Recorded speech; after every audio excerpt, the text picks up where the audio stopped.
Suspense, which is heard on Thursday nights at this hour, is taking its customary summer holiday.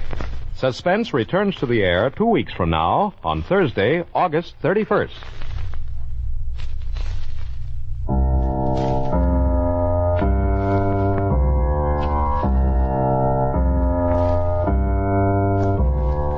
Ladies and gentlemen, a $5,000 reward will be offered each week on the program immediately following this announcement.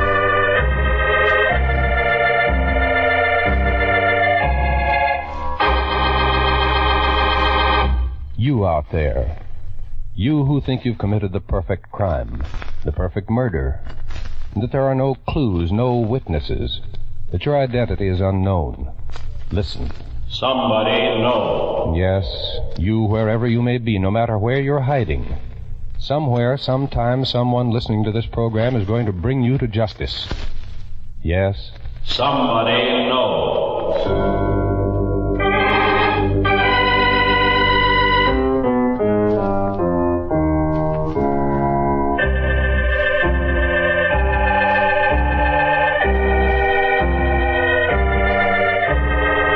Columbia Broadcasting System presents Somebody Knows, a program conceived in the public interest, dedicated to aiding the forces of law and order in the solution of this nation's unsolved crimes.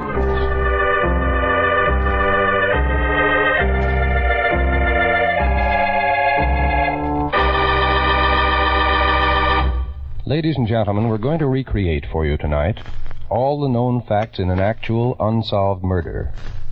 Somewhere, someone among you has had contact with the killer, or killers.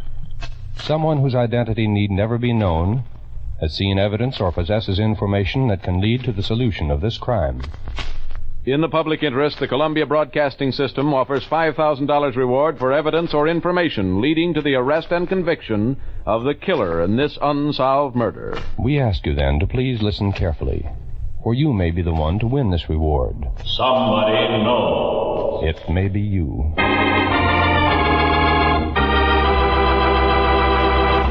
And now we open the files on one of this nation's unsolved murders. It's homicide file number 3867 of the Detroit, Michigan Police Department. The unsolved murder of Mrs. Jean Long.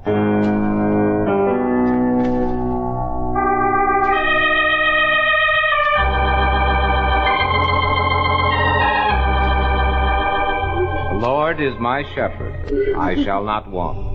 He maketh me to lie down. The time is 8 p.m., Thursday, May 25th, 1944.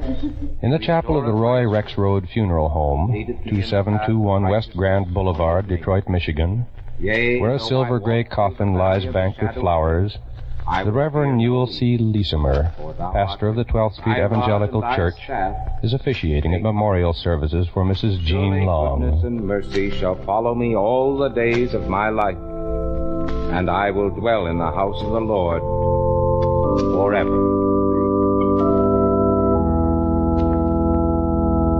At the conclusion of the services, Mr. and Mrs. Robert L. Croyle, the parents of Mrs. Jean Long, sit hand in hand, dazed and bewildered in their grief. Jean was such a good girl. A good girl. She'd been a hard worker for the church for 18 years.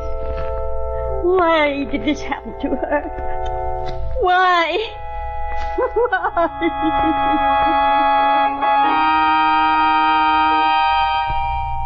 Let us see if it's possible to obtain an answer to Mrs. Croyle's question. Let us examine some of the more pertinent facts regarding the life and death of Jean Croyle Long.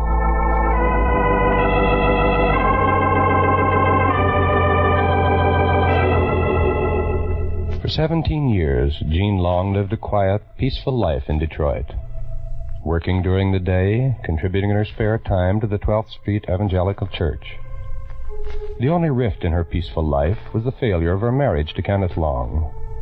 For on Sunday, September 26, 1943, she made a final entry in the diary she'd been keeping. This is the end of our marriage. He left home for good.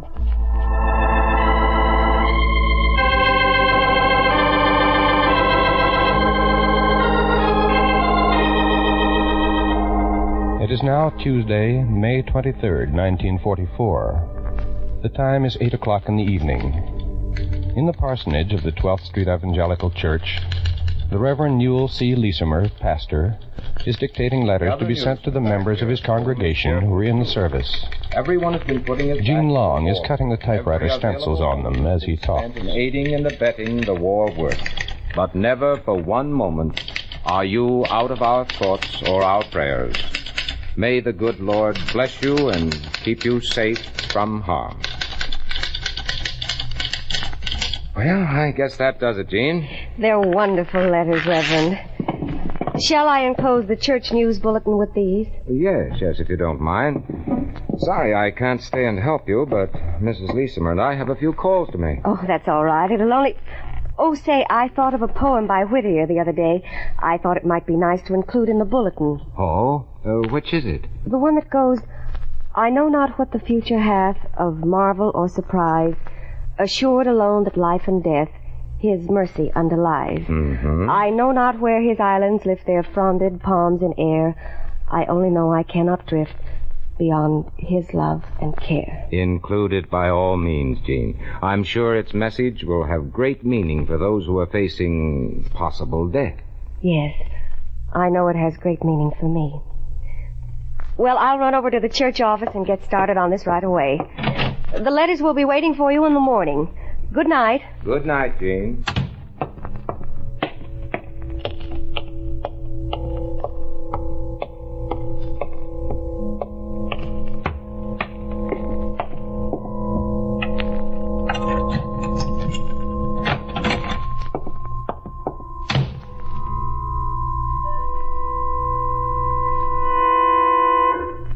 It is now approximately 8:55 p.m., Tuesday, May 23rd, 1944. Alex Simpson, a friend of Mrs. Gene Long, approaches the Davison Street door of the 12th Street Evangelical Church.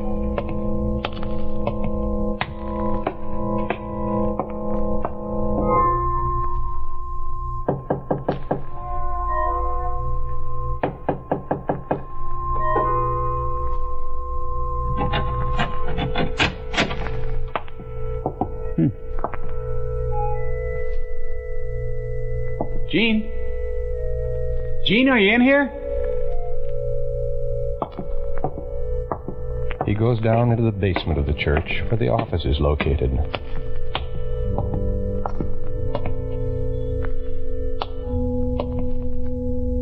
Gene? Are you down here, Gene?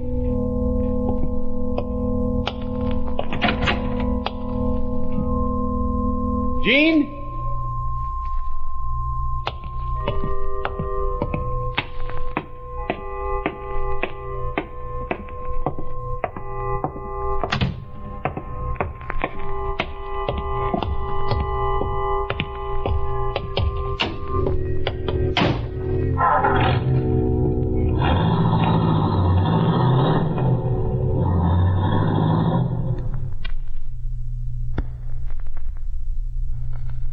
It is now 9:30 p.m. In the apartment of Mr. and Mrs. Robert Croyle on Oakman Boulevard, a telephone rings. Hello? Hello, is Jean home? Jean? Why, no. This is Alex Simpson, Mrs. Croyle. Oh, yes, Mr. Simpson. How are you? Fine, thanks. Say, I had a date with Jean for tonight, Mrs. Croyle. I was going to pick her up at the corner of 12th and Davidson at 9 o'clock, but she wasn't there when I drove by. Well, why don't you go into the church? I did, but she wasn't there either, so I called you up. I thought she might have come home. Why, no. She hasn't come home. Oh, I see. Well, I'm sure there's nothing to worry about. She probably forgot about our date and is on her way home now. Sorry I troubled you. Good night, Mrs. Croyle. Yes. Good night, Mr. Simpson.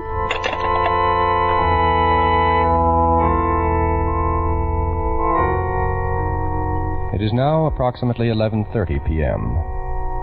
Mr. Leesimer stands in the doorway of the parsonage after saying goodnight to a guest. He notices that a light is burning in the basement office of the church. Oh, that's strange. Either Jean's working very late or... I'd better check on it.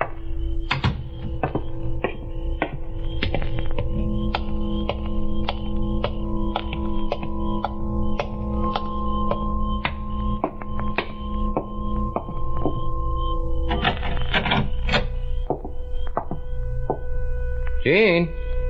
Jean, are you still here?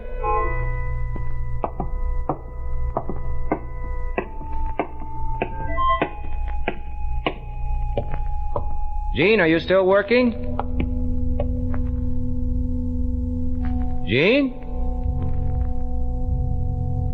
Oh, well, she must have just left and forgot to turn the lights out. Jean?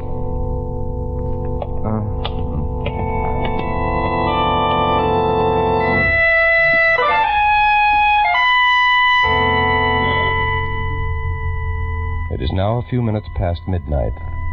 Wednesday morning, May 24th, 1944. On the 6th floor of police headquarters at 1300 Beaubien Street in Detroit, Michigan, a call comes into the headquarters switchboard. Police department. Hello? Hello? Police department. You've got to find her for me. You've got to find her. What is it, ma'am? Is someone missing? Yes. It's my daughter, Jean. Jean Long. She hasn't come home. No one knows where she's gone. Oh, you've got to do something. She's disappeared.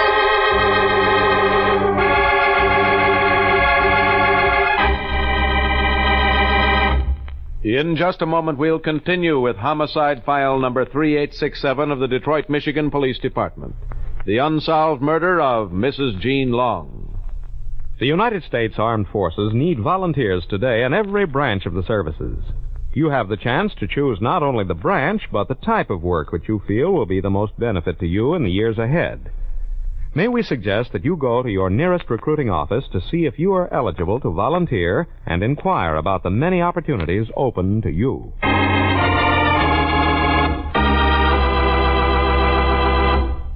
Now back to Somebody Knows and a true case history of an actual murder. Now, ladies and gentlemen, we'll continue with the rest of the factual information concerning homicide file number 3867 from the records of the Detroit, Michigan Police Department. The unsolved murder of Mrs. Jean Long. Remember, $5,000 will be paid for information leading to the arrest and conviction of her killer.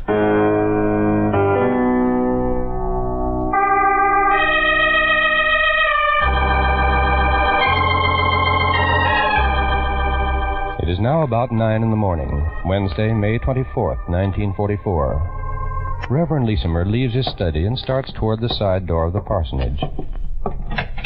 Noel, are you going over to the church? Oh, yes, dear. I want to pick up those letters that Jean got ready for me last night. Well, while you're there, you'd better look at the flowers on the altar. The choir's going to meet tonight. Yes, that's right. Those flowers are probably drooping by now. I'll take care of them.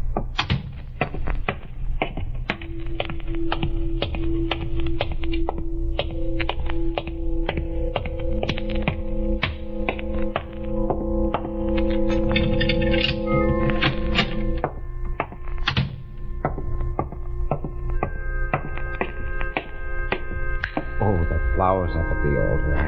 I'd better take care of them first.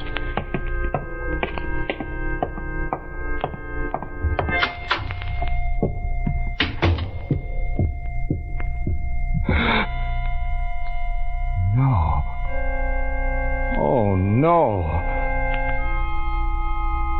Oh, no. Hello?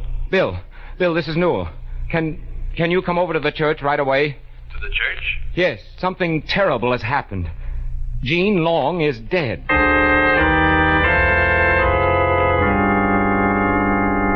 The Reverend Leesimer's call has been to Mr. William A. Hammond, Vice President of the Board of Trustees of the 12th Street Evangelical Church. It takes Mr. Hammond about 5 minutes to arrive at the parsonage, and Mr. Leesimer leads him immediately into the nave of the church and down the middle aisle.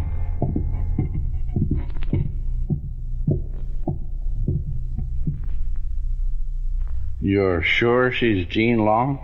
Those are her clothes, Bill. What's that paper covering her face?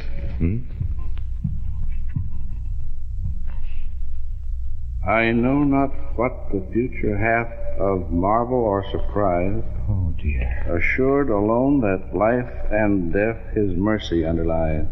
I know not where his islands lift the fronded palms in air. What? I only know I cannot drift beyond his love and care. What is it, Noel? A poem by Whittier. Jean wanted to... That must be the church news bulletin lying across her face. Did you place it there? No. We'd better call the police.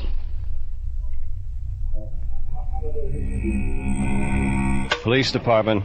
My name is Newell C. Leesimer. I'm pastor of the 12th Street Evangelical Church at the northeast corner of 12th and Davison. Yes, Mr. Leesimer? I want to report the death of my secretary. I believe she may have been murdered. Where is she, Mr. Leesimer? In the church. The nave. We'll have some men out there right away. Don't touch anything. Just stand. The emergency board operator immediately relays the information across the 6th floor of police headquarters to the operator of the West Side radio station, KQA 371.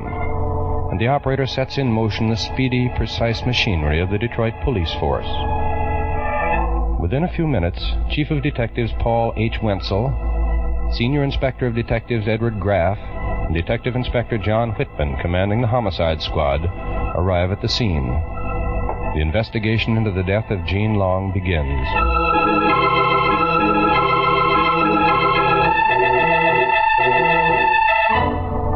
The initial homicide report is made by Detective Lieutenant Harry W. O'Brien of the Homicide Squad, contains in part the following information.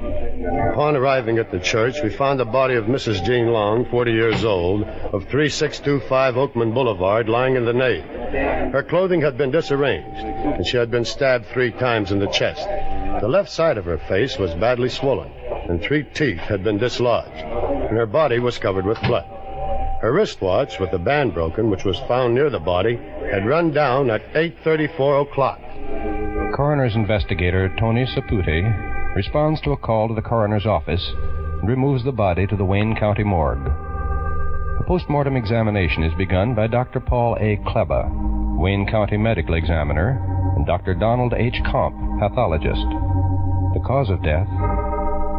Internal hemorrhage following penetrating puncture wound to the aorta. There is no evidence of criminal assault.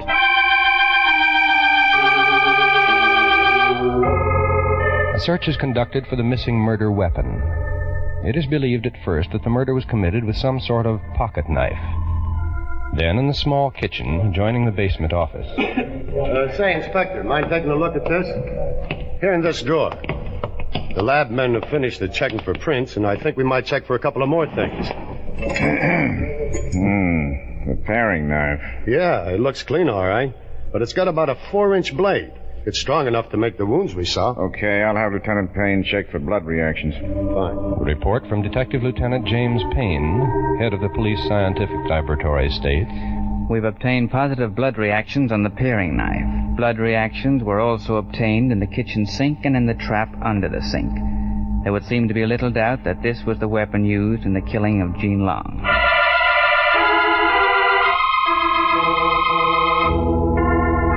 One of the most important clues in the case is found lying on the floor about 4 feet from the body.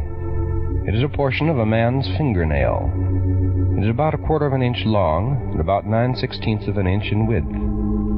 The portion of fingernail is examined by Dr. Comp, the pathologist, and he reports, The nail is from the thumb, middle, or ring finger of a man's hand. It's my opinion that this man is not a day laborer, as the nail is fairly well groomed. The nail contains pieces of flesh and blood, and was evidently torn away violently during the struggle preceding Mrs. Long's death. Meanwhile, an intensive and exhaustive investigation is made in an attempt to uncover some clue as to the identity of Mrs. Long's killer, to determine some motive for her death. The entire church membership, her friends, relatives, acquaintances are questioned. The results are negative.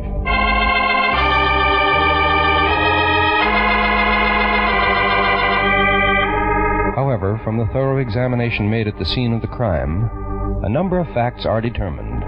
A number of deductions are made. Now here are those facts, those deductions, as expressed by Detective Lieutenant Lane. The crime took place somewhere between the hours of 8 and 9 o'clock in the evening. No struggle took place in the office. Mrs. Long's work had not been completed.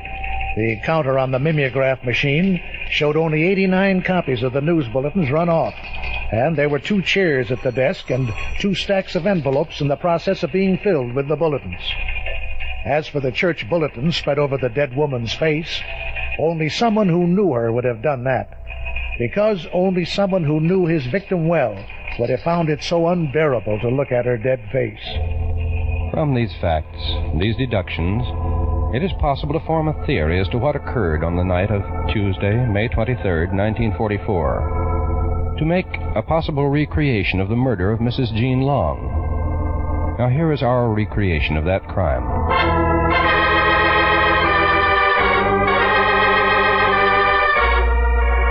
It is sometime after 8 o'clock on the evening of Tuesday, May 23rd, 1944.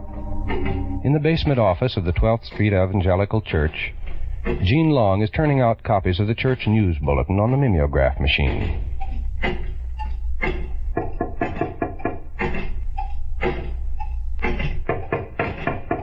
Oh, someone must be at the...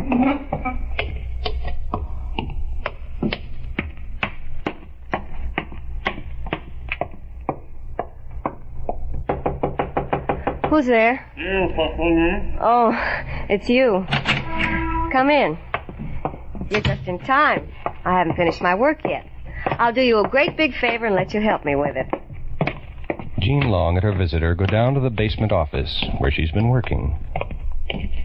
Here, you can help me stuff these envelopes. Take that chair and I'll use this. Make yourself useful now. Well, be careful. For some time, Jean Long and her visitor work at stuffing the envelopes with the prepared news bulletins. I'll have to get all this done. They laugh and talk for a while as they work. No, I told you what you should do. Then something happens. The visitor gets to his feet and walks out of the office into the adjoining kitchen. He opens the drawer containing the kitchen utensils, looks down at it for a moment. Then he removes the paring knife with a 4-inch blade. He starts to return to the office. You know we'll never get through here if you keep wandering around like... Now, what in the world are you going to do with that paring knife? No, you must be crazy. No! Terrified, Jean Long runs out of the office, her visitor following closely behind. At the top of the stairs, she tries to turn toward the outer door, but he moves in front of her. She turns and runs into the nave of the church. The visitor is right behind her now. She lunges for her, grasping the rear of her dress. No, don't. No, don't.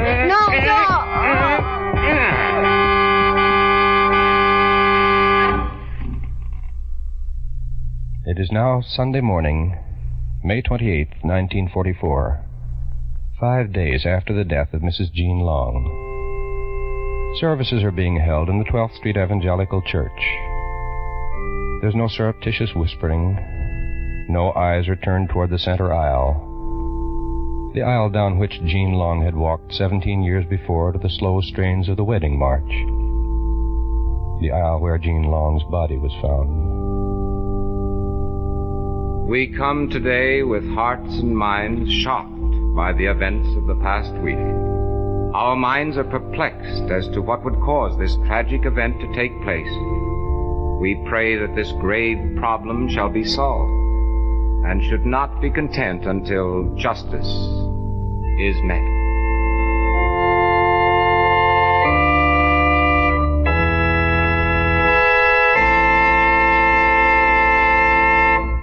Now listen carefully, please. Listen, all of you, wherever you may be. We're going to give you a recapitulation of pertinent facts in the unsolved murder of Jean Croyle Long. Better make a note of them. And remember, by following the instructions we shall give you in a moment, you may be the one to earn a $5,000 reward. Now, here are the actual facts in the case. Mrs. Jean Croyle Long, 40 years of age, was stabbed to death at the 12th Street Evangelical Church, 12th Street and Davison Avenue in Detroit, Michigan. The time, somewhere between 8 and 9 o'clock in the evening, Tuesday, May 23rd, 1944. The police believe that the crime was committed by a person whom Mrs. Long knew rather well. The only tangible clue is a portion of a man's fingernail. It was apparently torn away during the struggle preceding Mrs. Long's death. The nail is from the thumb, middle, or ring finger. The nail is fairly well groomed, indicating that the man was probably not a day laborer.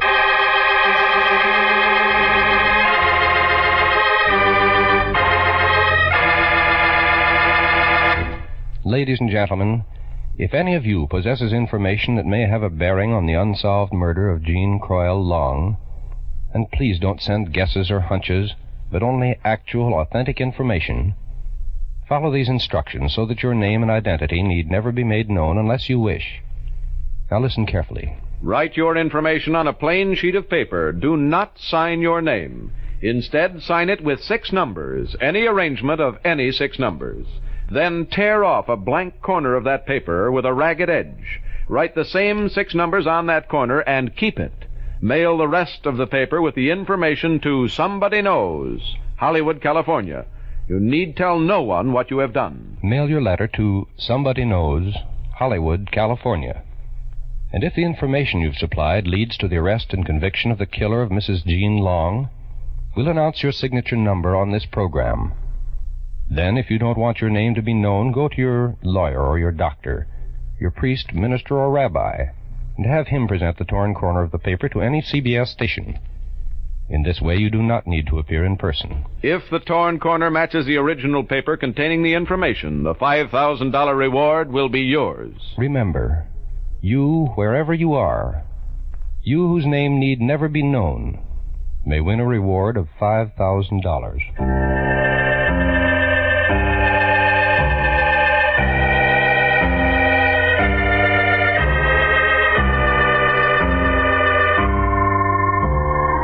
Next week at the same time, we'll present another true case history of unsolved murder. It's homicide file number DR 295771 from the records of the Los Angeles, California Police Department.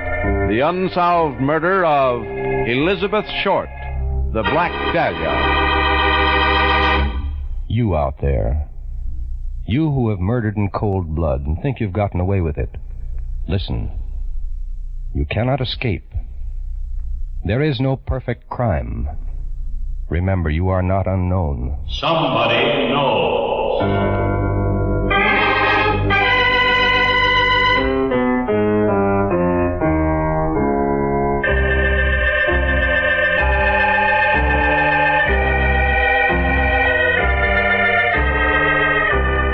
Tonight's case was written by Sidney Marshall from information in the files of the Detroit, Michigan Police Department. Research was by Maurice Zim. Music was composed and played by Milton Charles. Somebody Knows is a James L. Saphir production in association with CBS by arrangement with the Chicago Sun-Times and is based on a copyright owned by W.L. Finstad. It was narrated and directed by Jack Johnstone. In order to be eligible for the reward, letters containing actual, authentic information leading to the arrest and conviction of the killer or killers of Mrs. Jean Long must be addressed to Somebody Knows, Hollywood, California, and must be postmarked not later than midnight, September 6th, 1950. Arrest of the guilty person or persons must occur within 90 days of that date, and conviction must be within 1 year of tonight's broadcast.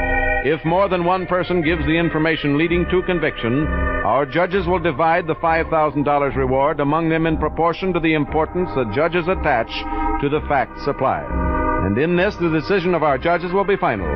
Until next Thursday at the same time, this is John Jacobs saying good night, and remember, somebody knows. There's always an unusual adventure in store for you when Casey, crime photographer, takes his camera in hand to track the criminal to his lair. Stay tuned for his latest adventure, which follows immediately on most of these same CBS stations. This is CBS, where you'll find Arthur Godfrey's daytime program every Monday through Friday on the Columbia Broadcasting System.